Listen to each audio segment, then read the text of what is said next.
అందరికీ నమస్కారం ఫ్రెండ్స్. మనం ఈరోజు ఆధునిక భారతదేశ చరిత్ర అనేది ఇండియన్ హిస్టరీలో చాలా ఇంపార్టెంట్ అయిన టాపిక్. ఈ టాపిక్ మనము ఈరోజు స్టార్ట్ చేసుకుందాము. ఈ ఆధునిక భారతదేశ చరిత్ర అనేది group 1, group 2, group 3, group 4 Panchayat secretary plus ప్రతి ఒక్క ఎగ్జామ్కు కూడా ఇవి ఇండియన్ హిస్టరీ అనేది చాలా చాలా చాలా చాలా ఇంపార్టెంట్ అనమాట. టీఎస్పీఎస్సికి కూడా దీన్ని మనము ఈరోజు నుంచి మనం స్టార్ట్ చేసుకుందాం. ఈ ఆధునిక భారతదేశ చరిత్ర అనేది 18th సెంచరీ నుంచి 20th సెంచరీ వరకు మనము దీన్ని భారతదేశ చరిత్రగా మనం దీన్ని పరిగణన తీసుకొని చెప్పుకుంటాం అన్నమాట. ఈ ఆధునిక భారతదేశ చరిత్రలో సిలబస్ ఏమేమి టాపిక్స్ ఉంటాయంటే ఐరోపా వాసుల రాక ఒకటి, బ్రిటిష్ ఆక్రమణాలు ఒకటి, పరిపాలన ఆర్థిక విధానాలు ఒకటి, తిరుగుబాట్లు ఉద్యమాలు, దాని తర్వాత సామాజిక మత సంస్కరణ ఉద్యమాలు, స్వతంత్ర పోరాటము, జాతీయ ఉద్యమము, నిజాం చరిత్ర, ఆంధ్రప్రదేశ్ అవతరణ. ఈ టాపిక్స్ ఉంటాయి ఫ్రెండ్స్. ఇవి మనకు ప్రతి ఒక్కటి చాలా ఇంపార్టెంట్ అండ్ ప్లస్ మనకు కొంచెం ఇంట్రెస్ట్ కూడా ఉంటుందన్నమాట. ముందు మనకి ఇండియాలో ఇవన్నీ జరిగినాయా, చరిత్ర అనేది మనకు వింటూ ఉంటే మనకు అర్థమవుతూ ఉంటే ఇంతకుముందు ఇలా జరిగిందా అని చెప్పి టాపిక్ కూడా చాలా ఇంట్రెస్టింగ్గా ఉంటుంది. చాలా బాగుంటుంది. దీని ముందు మనకు ఇన్ని జరిగినాయా, మనం ఇప్పుడుండే పరిస్థితులు మనకు తెలియదు కాబట్టి ఇవన్నీ వింటుంటే చాలా ఇంట్రెస్టింగ్గా ఉంటాయి ఫ్రెండ్స్. కాబట్టి మీరు జాగ్రత్తగా వినండి. ఏమైనా డౌట్స్ ఉంటే కామెంట్స్ రూపంలో నాకు పెట్టండి. ఈ వీడియోస్ కూడా షేర్ చేసి ఈ ఛానల్కు గ్రో అవడానికి మీరు కూడా కొంచెం హెల్ప్ చేయండి. ఓకే మనం డైరెక్ట్గా టాపిక్లోకి వెళ్ళిపోదాం. దీంట్లో మనకు ఫస్ట్ టాపిక్ వచ్చేసి ఐరోపా వాసుల రాక. ఈ ఐరోపా వాసుల రాక ఈ ఐరోపా వాసులు వీళ్ళంతా బ్రిటిషర్స్, ఐరోపా ఖండం వాసులు అన్నమాట. ఐరోపా ఖండంలో ఉండే వాళ్ళంతా ఏం చేస్తున్నారంటే ఇంతకుముందు మనకు వీళ్ళంతా ఇండియాకి వచ్చేసి కొన్ని వ్యాపారం చేసుకునే వాళ్ళు అనమాట. ఈ సుగంధ ద్రవ్యాలు, బట్టలు, మన చేనేత వస్త్రాలు, అవి ఇంకా నల్ల మందు,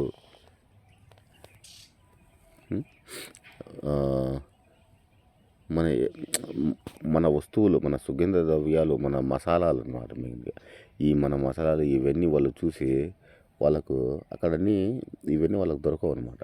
కాబట్టి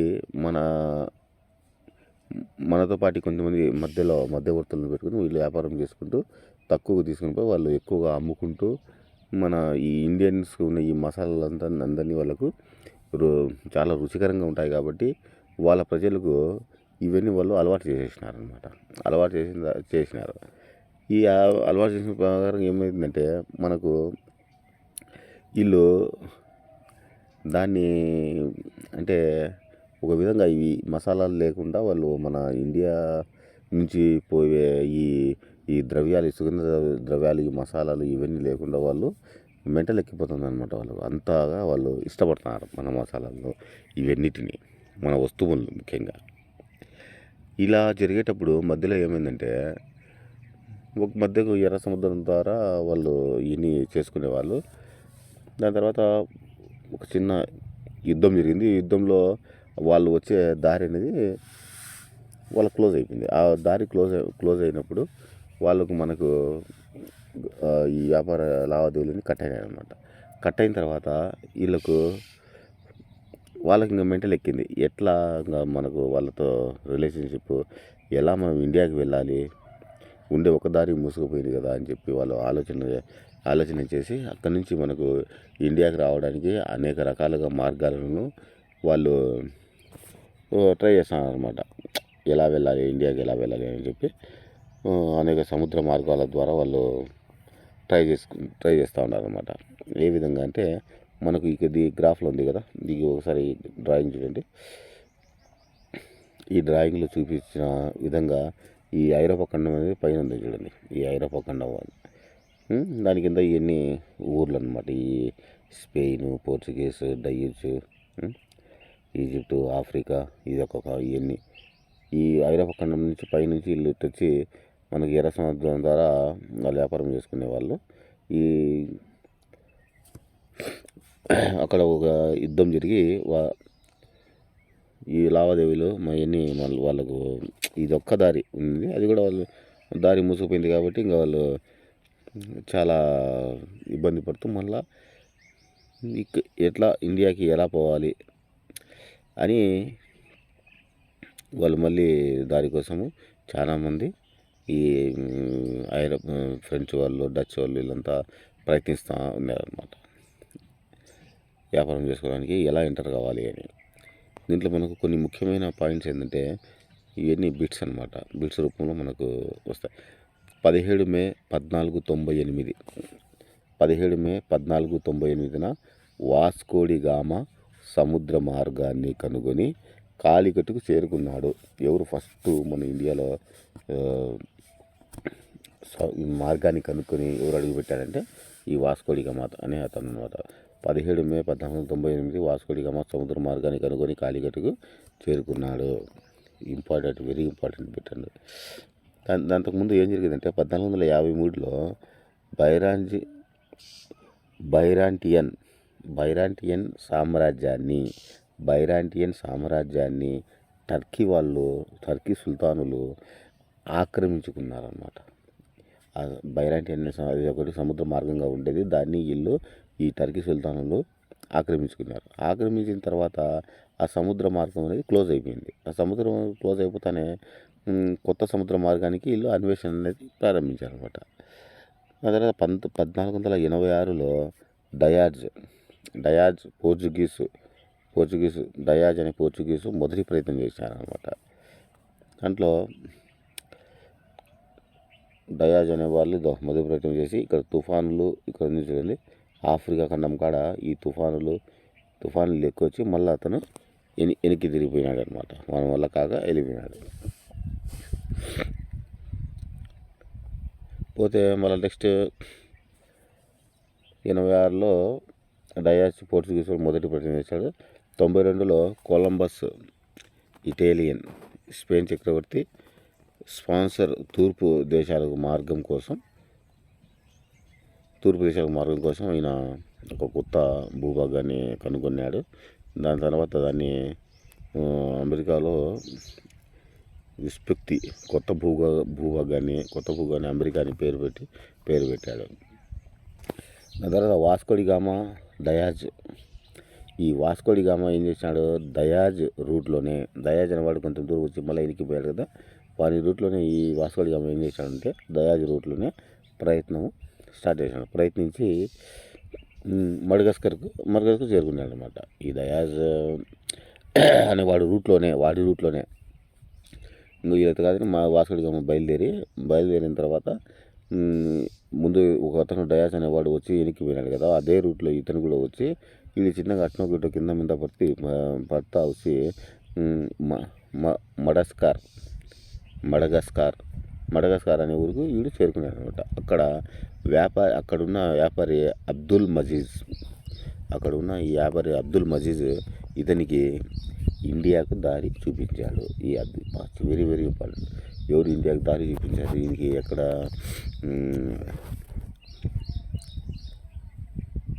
ఎవరు దారి చూపించారు, అబ్దుల్ మజీద్ అనేవాడు ఇండియాకి దారి చూపించాడు. దాని తర్వాత 1860లో ఫ్రాన్స్ ఇంగ్లాండ్ ప్రభుత్వాలు ఏం చేసినాయంటే సుయాజ్ కెనాల్ను తవ్వించారన్నమాట. ఈ సుయాజ్ కెనాల్ను ఈ కాలువను తవ్వించిన ద్వారా వాళ్ళకు 1000 కిలోమీటర్ల దూరం తగ్గిందంట. అప్పట్లో అదొక మొత్తము 5,000 కిలోమీటర్ ఉండేది, 1000 కిలోమీటర్ల దూరం తగ్గింది. ఈ కాలికట్ తగ్గింది. అప్పుడు ఈ వాస్కోడిగామ మనకు ఇండియాలోకి కాలికట్కు చేరినప్పుడు అక్కడ రాజు ఎవరు ఉండేవాడు అని చెప్పి క్వశ్చన్స్ వస్తాయన్నమాట. అప్పట్లో ఎవరు ఉండేవాడు అంటే కాలికట్ రాజు జుమారియన్ అనేవాడు వాస్కోడిగామ మనకి ఇండియా వచ్చినప్పుడు రాజుగా ఉండేవాడు అనమాట. తర్వాత మొదట భారతదేశంలో అడుగుపెట్టిన వారు ఎవరంటే పోర్చుగీస్ వాళ్ళు అనమాట. పోర్చుగీస్ అతనే వాస్కోడిగామ. పోర్చుగీస్ వాళ్ళు చూడండి ఎవరెవరు ఎక్కడెక్కడ స్థావరాలు పెట్టుకున్నారు అనేది. ఇవి మ్యాచ్ ద ఫాలోయింగ్లో అడగడానికి ఛాన్స్ ఉంటుంది. ఒకసారి మీరు దీన్ని గమనించి నోట్ చేసుకోండి. పోర్చుగీస్ వాళ్ళు 1500 సంవత్సరంలో కాలికట్లో తొలి అనేది చాలా ఇంపార్టెంట్ కాబట్టి ఇవన్నీ తొలికి సంబంధించినవి. తొలి అంటే మొదటగా వాళ్ళు ఏ ప్రదేశంలో ఉన్నారు, ఏ సంవత్సరంలో వచ్చారు అనేది very very very very important. Please note చేసుకోండి. పోర్చుగీస్ వాళ్ళు 1500 సంవత్సరంలో స్థావరం వచ్చేసి కాలికట్లో ఉండేది. తొలి స్థావరం పోర్చుగీస్ వాళ్ళది. దాని తర్వాత డచ్ వాళ్ళది 1605లో తొలి స్థావరం మచిలీపట్నంలో ఉండేది. 1605లో వెరీ ఇంపార్టెంట్. దాని తర్వాత ఆంగ్లేయులు బ్రిటిష్ వాళ్ళది వచ్చేసి 1608 తొలి స్థావరం సూరత్లో ఈ బ్రిటిష్ వాళ్ళ స్థావరం ఉండేది. ఈ డెన్స్ వాళ్ళది 1616 తొలి స్థావరం ట్రాంకుబార్, తమిళనాడులోని ట్రాంకుబార్లో ఇలా తొలి స్థావరం. డెన్స్ అనే వాళ్ళది ఫ్రెంచ్ వాళ్ళది 1668 సూరత్లో. 1668లో సూరత్లో ఫ్రెంచ్ వారి తొలి స్థావరం నిర్మించుకున్నారు. అదనమాట ఇంపార్టెంట్ అయిన స్థావరాలు. వాళ్ళు ఇవన్నీ తొలి స్థావరాలు అనమాట. అందులో ఏదో ఒకటి ఫ్రెంచ్ వాళ్ళ తొలి స్థావరం ఎక్కడ స్టార్ట్ చేశారని అడగచ్చు. బ్రిటిష్ వాళ్ళ తొలి స్థావరం ఎక్కడ, ఈ విధంగా క్వశ్చన్స్ అడుగుతారు. కాబట్టి ఇవన్నీ నోట్ చేసుకుని మీరు కొంచెం ఫాలో అవ్వండి. మనం ఇప్పుడు పోర్చుగీస్ వాళ్ళ గురించి మనం తెలుసుకున్నాం. పోర్చుగీస్ వాళ్ళు 1500 సంవత్సరంలో ఈస్టోర్ ది ఇండియా కంపెనీ స్థాపన చేసి, ఎందుకు చేశారు? బిజినెస్ చేసుకోవడానికి, ఇండియాతో బిజినెస్ చేసుకోవడానికి వీళ్ళు ఇది స్థాపించారనమాట. అప్పుడు వీళ్ళ స్థావరాలు ఎక్కడెక్కడ ఉన్నాయంటే కాలికట్, కొచ్చిన్, కన్యనూర్ ఈ కేరళ కాస్ట్లో. దాని తర్వాత గోవాలో కొంకన్ తీరంలో గోవాలో, బాంబే, సాల్సెట్టి బేసిన్ ఈ 3 మహారాష్ట్ర కోస్టల్లో, సూరత్, భావనగర్, డయ్యూ డామన్ ఇవి గుజరాత్ తీరంలో, చిట్టిగంగ్, హుగ్లీ, సద్గావ్ ఈ బెంగాల్ తీరంలో, శాందవ్ దక్షిణ కోస్తా ప్రాంతంలో. ఏకైక స్థావరం తమిళనాడులో ఈ శాందవ్ అనేది. మన సైడ్ దక్షిణ కోస్తా అంటే మన సైడ్ ఇక్కడ దక్షిణంలో అంటే మనమే తమిళనాడు. ఇవి దాంట్లో ఒకటే ఒక స్థావరం ఉండేది, అది కూడా ఏకైక స్థావరం తమిళనాడులో. అది శాందవ్ అనమాట. శాందం. ఫ్రాన్సిస్ ది అల్మిడా 1504 నుంచి 9 వరకు తొలి గవర్నర్గా ఉన్నాడనమాట. Very important. ఎవరు తొలి గవర్నర్గా ఉన్నారు అని అడుగుతారు, లేదంటే ఇయర్ అడుగుతారు, లేకుంటే ఎవరని అడుగుతారు. ఇది గుజరాత్ సుల్తాన్ను ఓడించి, ఎవరిని ఓడించి వీడు గవర్నర్గా ఉన్నాడంటే గుజరాత్ సుల్తాన్ను ఓడించి. రెండవ గవర్నర్గా ఎవరు ఉన్నారంటే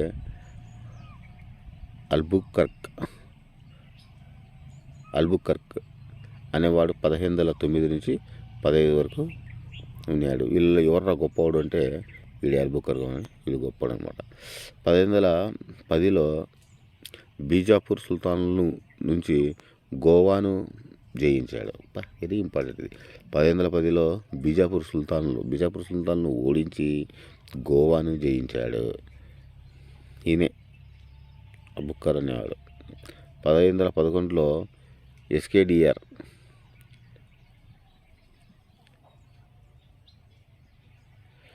ఒక మైత్రి సంధి చేసుకున్నాడు. ఒక సంధిని చేసుకున్నారు. నినోడి కున్హా అనే గవర్నరు స్థావరాన్ని కొచ్చి నుండి గోవాకు మార్చాడు. దాని తర్వాత వీళ్ళ స్థావరాన్ని కూడా మళ్ళీ మార్చాడు. ఒకసారి నినోడి కున్హా అనే గవర్నర్ ఎవరు ఈ స్థావరాన్ని కొచ్చి నుండి గోవాకు మార్చాడు అని అడగచ్చు అనమాట. నినోడి కున్హా అనే గవర్నరు స్థావరాన్ని కొచ్చి నుండి గోవాకు మార్చాడు. ఇది వాళ్ళది ప్రధాన స్థావరం అయిపోయింది. ఇప్పుడు ఈ పోర్చుగీస్ వాళ్ళది ప్రధాన స్థావరం గోవా. దాని తర్వాత గుజరాత్ సుల్తాన్ బహదూర్ షాను సముద్రంలో తోసి హత్య చేశాడు. బహదూర్ షాని సముద్రంలో తోసి వారిని చంపేసినాడు అనమాట. భారత్పై వీరి ప్రభావం. భారత్పై మనకు వీళ్ళ ప్రభావము ఎలా ఉండేది అంటే, నూతన పంటలను ప్రవేశపెట్టారు. ఇలా ప్రభావం ఎట్లుంది మన భారత్పై అంటే, వీళ్ళు నూతన పంటలను, కొత్త పంటలను మనకు ప్రవేశపెట్టినారు. ఏంటివి? మొక్కజొన్న, పొగాకు, పైనాపిల్, మిరప. ఇవన్నీ మనకు వీళ్ళు కొత్త పంటలను మనకు పరిచయం చేశారు. 1556లో గోవాలో మొట్టమొదటిసారిగా ప్రింటింగ్ ప్రెస్ను ఏర్పాటు చేశారు. తొలిసారిగా ప్రింటింగ్ ప్రెస్ను ఎప్పుడు 1556లో గోవాలో మొట్టమొదటిసారిగా ప్రింటింగ్ ప్రెస్ను ఏర్పాటు చేశారు. Very important. దాని తర్వాత క్రైస్తవ మతం భారత్లో బలంగా ఉండేలా ప్రచారం చేశారు. మరి వీళ్ళు అంతం కావడానికి కారణాలు ఏంటి? వీళ్ళు చేసినట్టన్నీ వీళ్ళు అంతం కావడానికి కారణం ఏంటంటే, అంతానికి గల కారణం మొఘల్ చక్రవర్తులు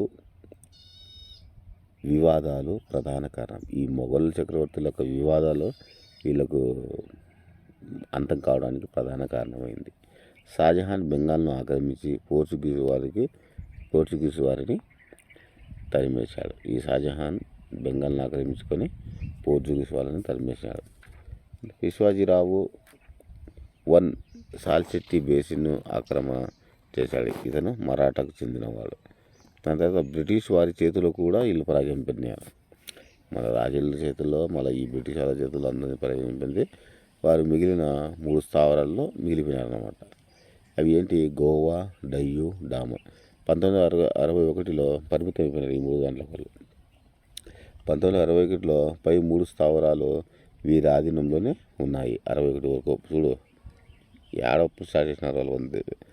100 ఉన్నారు అన్నమాట. 1961లో వాళ్ళు ఇన్ని ఉన్నారు. ఇంకా 1961లో వీళ్ళ స్థావరాల్లో వాళ్ళ చేతిలో ఉన్నాయి, పోర్చుగీస్ వాళ్ళ చేతిలో.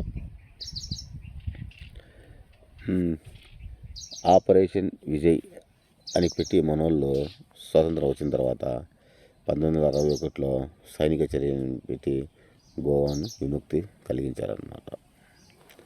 అప్పుడు జనరల్ ఎవరున్నారంటే, జనరల్ జేఎన్ చౌదరి ఆధ్వర్యంలో ఇండియా నుంచి చివరిగా వీళ్ళు వెళ్ళిపోయినారు అన్నమాట. అది వాళ్ళ గురించి. దాని తర్వాత సెకండ్ వన్ వచ్చి డచ్ వాళ్ళ గురించి. ఈ డచ్ వాళ్ళు ఎవరెవరు అంటే, నెదర్లాండ్, హోలాండ్కు చెందినవారు. 1602లో ఇండియాలో వ్యాపారం కోసం స్థాపించిన company the United Dutch east India company. వీళ్ళ స్థావరాలు ఎలా ఉన్నాయంటే,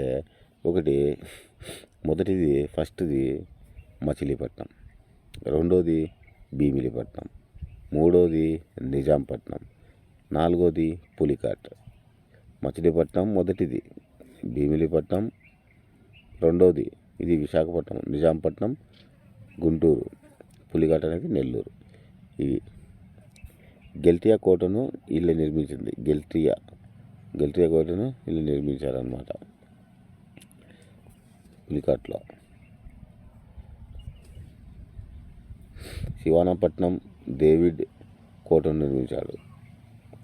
ఈ డేవిడ్ అనేవాడు ఈ శివానంపట్నంలో తమిళనాడులోని డేవిడ్ కోటను నిర్మించాడనమాట. తర్వాత నాగపట్నం, బాలసోర ఒరిస్సాలోని బాలసోర, చిన్సుర బెంగాల్లోని చిన్సుర, ఈ చిన్సురాల గుప్తువన్ కోటను వీళ్ళు నిర్మించారన్నమాట. 1690లో వీరి ప్రధాన స్థావరం పులికాట్ నాగపట్నంకు మార్చారు. 1690లో వీళ్ళు ఏం చేసినారు, పులికాట్కు మార్చినారు. పులికాట్ వచ్చేసి నాగపట్నానికి మార్చారు.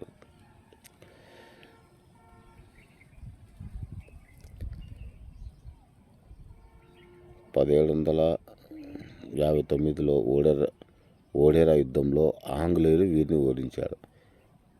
ఇంగ్లీషర్లు వీళ్ళు యుద్ధాలు పడి ఆంగ్లేయులు వీళ్ళు ఓడించి వీళ్ళ స్థావరాలన్నీ వాళ్ళు ఆక్రమణ చేసుకున్నారు. తర్వాత వచ్చినారు శత్రువులు నా కొడుకులు ఆంగ్లేయులు. వీళ్ళది మొత్తం మ్యాటర్. ఆంగ్లేయులు 31/12/1600 సంవత్సరం లండన్లోని ఆంగ్లేయ కంపెనీ ఈస్ట్ ఇండియా కంపెనీ ఏర్పాటు తూర్పు దేశాల వ్యాపారం కోసం అని ఒకటి బిల్లు పెట్టుకున్నారనమాట. దీనికి ఎలిజబెత్ రాణి 1 చార్టర్ చట్టం ద్వారా ఇదే రోజున తూర్పు దేశాల వ్యాపారంపై 15 సంవత్సరాలు గుత్తాధిపత్యాన్ని ఇచ్చింది. ఎవరు? ఈమె ఎలిజబెత్ రాణి 1. ఈ ఎలిజబెత్ కుమారుడు జేమ్స్ 1 అనే అతను 1609లో గుత్తాధిపత్య కాలాన్ని అపరిమితంగా ఎక్స్టెండ్ చేసినాడు అనమాట. ఈ గుత్తాధిపత్యము 1613లో గుత్తాధిపత్యం అనేది అంతం చేశాడు. వీళ్ళకు తొలి స్థావరము సూరత్ ఆంధ్రాలో మచిలీపట్నం. 1611లో మచిలీపట్నం కూడా వీళ్ళు స్థావరాలుగా ఉన్నాయన్నమాట. ఇంకా వీళ్ళ స్థావరాలు చూడు, ఇతర స్థావరాలు ఏమేమి ఉన్నాయి వీళ్ళ స్థావరాలు అంటే హుగ్లీ బెంగాల్లో మొదటిది హుగ్లీ. వీళ్ళ ప్రధాన స్థావరాలు ఏంటంటే బాంబే, మద్రాస్, కలకత్తా. మంచి కొటేషన్ అనమాట. ఇంకా మద్రాసులో 1639లో ఫ్రాన్సిస్ డే నిర్మించాడనమాట. 1639లో ఫ్రాన్సిస్ డే అనేవాడు నిర్మించాడు. ఈ ప్రాంతాన్ని దామెల్ల వెంకటాద్రి నాయుడు విజయనగరం అధికారి వెంకటపతి రాయలు 3 అనుమతితో ఇచ్చాడనమాట. అప్పట్లో రాజుల మనోళ్ళు వాళ్ళ కాడ వీళ్ళు ఒక్కొక్క రాజ్యం చిన్నగా తీసుకుంటా అనమాట. వీళ్ళు ఈ ప్రాంతాన్ని దామెర్ల వెంకటరద్ది నాయుడు విజయనగరం అధికారి అనమాట. ఈయన వెంకటపతి రాయలు 3 అనే అతని అనుమతితో ఈయన ఈ మద్రాసును తీసుకున్నాడు అనమాట. ఈయన ఎవరు అంటే ఇచ్చినప్పుడు అరవిటి వంశం ఆయన. సెయింట్ జార్జ్ కోటను నిర్మించాడు. తీసుకుని ఇంకా వాళ్ళు బాంబే, మద్రాసు వాళ్ళ చేతిలోకి వచ్చింది కాబట్టి సెయింట్ జార్జ్ కోటను వాళ్ళు నిర్మించుకున్నారు. ఈ నగరానికి నాయుడు తండ్రి చెన్నప్ప పేరు మీదుగా చెన్నాపట్నం అనే పేరు ఎట్టు వచ్చిందంటే ఈ నగరాన్ని నాయుడులే ఆయన వెంకటాద్రి నాయుడు, దామెర్ల వెంకటాద్రి నాయుడు ఈ నగరానికి వాళ్ళ నాయన అనమాట. నగరానికి నాయుడు తండ్రి చెన్నప్ప పేరు మీదుగా చెన్నపట్నం అని పేరు వచ్చింది. Very important. దాని తర్వాత బాంబేని ఎలా చేసుకున్నారంటే 1668లో గెరార్డ్ అంజీర్ అనే ఆంగ్లేయ అధికారి నిర్మించారనమాట. ఎవరు? బాంబేని 1668లో గెరార్డ్ అంజీర్ అనే ఆంగ్లేయ అధికారి. బ్రిటిష్ రాజు జాన్ 2 ఉన్నప్పుడు దీనిని ఇతనికి ఇచ్చినాడు. పోర్చుగీస్ వారు ఆంగ్లేయులు కట్నంగా ఇచ్చారు. బ్రిటిష్ రాజుకు జాన్ 2కు దీనిని ఇతను పోర్చుగీస్ వారు ఆంగ్లేయులకు ఇచ్చారు. ఈ బాంబే అనేది చిన్న స్టోరీ చెప్తా చూడండి. ఈ బాంబే అనేది పోర్చుగీస్ వాళ్ళ చేతుల్లో ఉన్నప్పుడు ఈ ఆంగ్లేయులు ఏం చేసినారు, వీళ్ళను పోర్చుగీస్ వాళ్ళను ఓడించారనమాట. ఓడించినప్పుడు ఈ జాన్ 2 అనే ఆయన పోర్చుగీస్ వాళ్ళ కూతుర్ని ప్రేమించినప్పుడు వీళ్ళు వాళ్ళకు కట్నం కింద ఇచ్చారనమాట. ఈ జాన్ 2కు ఈ పోర్చుగీస్ వాళ్ళు బాంబేని కట్నం కింద ఇచ్చారనమాట. అది మ్యాటర్. ఓకే. కలకత్తా 1690లో జార్జ్ చర్మక్ నిర్మించారు. ఇది ఎటు వచ్చింది వీళ్ళకు అంటే, మొఘల్ గవర్నర్ నుండి 3 గ్రామాలను కొనుక్కున్నాడు. ఏంది ఈ జార్జ్ చర్నక్ అనేవాడు 1690లో మొఘల్ వాళ్ళ కాడి నుంచి 3 గ్రామాలను కొనుక్కున్నాడు అనమాట. ఏది గోవిందపూరు, కాలికత, ఈ సత్రౌతి, కలకత్తాలో ఈ కొనుక్కున్నాడు అనమాట. ఇది ఫోర్ట్ విలియం కోటను ఇక్కడ నిర్మించారనమాట. 3 గవర్నర్లు ఉండేవారు. 3 ఉండేవాళ్ళు గవర్నర్లు, మద్రాసు, బాంబే, కలకత్తా. 1773లో సమన్వయ లోపం కారణంగా మద్రాసు, బాంబే గవర్నర్లు కలకత్తా గవర్నర్ అధీనంలోకి ఉంచడం జరిగింది. 1773లో సమన్వయం లోపం కారణంగా మద్రాసు, బాంబే గవర్నర్లు కలకత్తా గవర్నర్ ఆధీనంలో ఉంచడం జరిగింది. వీరిద్దరిని కూడా కలకత్తా ఆధీనంలోకి ఉంచుకున్నారన్నమాట. ఇది ఇలా ఆంగ్లేయుల గురించి. దాని తర్వాత డెన్స్ వాళ్ళ పరిస్థితి ఏంది? ఈ డెన్స్ వాళ్ళు తొలి స్థావరము ట్రంకుబార్లో వీళ్ళు తొలి స్థావరము. ప్రధాన స్థావరం వచ్చేసి బెంగాల్లోని సెరంపూర్. 1845లో స్థావరాలను బ్రిటిష్ వారికి అమ్మి స్వదేశానికి వెళ్ళిపోయారన్నమాట ఈ డెన్స్ వాళ్ళు. ఎందుకు వెళ్ళేది ఆడకొట్టాడతామని చెప్పేసి 1845లో వాళ్ళు బ్రిటిష్ వాళ్ళకు ఉండేటన్ని అమ్మేసేసి వెళ్ళిపోయినారు అనమాట. దాని తర్వాత అండమాన్ నికోబార్ దీవులు కూడా ఇందులో ఉన్నాయి. ఎవరు వస్తే ఎవరో అమ్మినారనమాట. ఇంకా అండమాన్ నికోబార్ కూడా దాంట్లోనే ఉన్నాయన్నమాట. దీంట్లోనే అవి కూడా బ్రిటిష్ వాళ్ళ కాడికి వెళ్ళిపోయాయి. దాని తర్వాత ఫ్రెంచ్ వాళ్ళు 1664లో ప్రారంభమైనారు. ప్రభుత్వ సంస్థ వచ్చి ఫ్రెంచ్ కంపెనీనే. అందరికంటే ముందుగా అంతమైంది వీళ్ళే ఫ్రెంచ్ వాళ్ళు.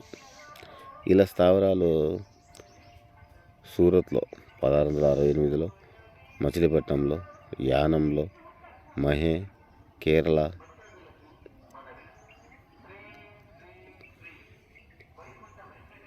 కరైకల్, చంద్రనాగూర్, పాండిచ్చేరి ఈ ముఖ్య స్థావరాలు.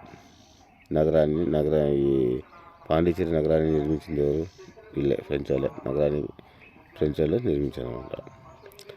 1674లో ఫ్రాంకోయిస్ మార్టిన్ పాండిచ్చేరి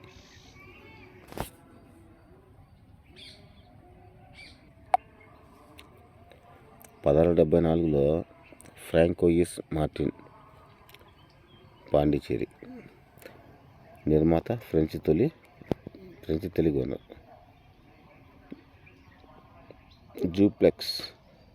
జూప్లెక్స్ సమర్థ గవర్నర్ 1642లో వచ్చాడు.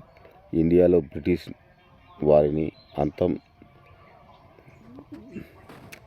అంతం చేయాలనేది ఇతని స్వప్నం, ఏకైక లక్ష్యం.